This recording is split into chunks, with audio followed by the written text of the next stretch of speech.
আগামী ২৭ জানুয়ারি সাতক্ষীরায় আসছেন বাংলাদেশের জামায়াতে ইসলামীর আমির ডক্টর শফিকুর রহমান। ওই দিন বেলা ১২টায় সাতক্ষীরা বালক উচ্চ বিদ্যালয় মাঠে আয়োজিত সমাবেশে তিনি প্রধান অতিথির বক্তব্য রাখবেন। এ উপলক্ষে রোববার বেলা ১২:৩০টায় সাতক্ষীরা জেলা জামায়াতের উদ্যোগে সাংবাদিকদের সঙ্গে এক মতবিনিময় সভা অনুষ্ঠিত হয়। জেলা জামায়াতের আমির উপাধ্যক্ষ শহীদুল ইসলাম মুকুলের সভাপতিত্বে সভায় উপস্থিত ছিলেন সাবেক জেলা সেক্রেটারি নুরুল হুদা, সাবেক ছাত্রনেতা অ্যাডভোকেট আজিজুর রহমান, জেলা সেক্রেটারি আজিজুর রহমান, সহকারী সেক্রেটারি ওমর ফারুক, অফিস সম্পাদক রুহুল আমিন সহ অন্যান্য নেতৃবৃন্দ। এ সময় সাতক্ষীরা প্রেস ক্লাবের সভাপতি আবুল কাশেম, সাধারণ সম্পাদক আসাদুজ্জামান সহ বিভিন্ন গণমাধ্যমের সাংবাদিকরা উপস্থিত ছিলেন।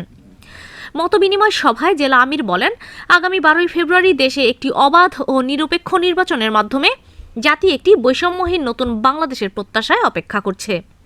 এই লক্ষ্য বাস্তবায়নে বাংলাদেশ জামায়াতে ইসলামের আমির ডক্টর শফিকুর রহমান আগামী ২৭ জানুয়ারি ২০২৬ সাতক্ষীরায় আগমন করবেন এবং সাতক্ষীরাবাসীর উদ্দেশ্যে গুরুত্বপূর্ণ বক্তব্য রাখবেন।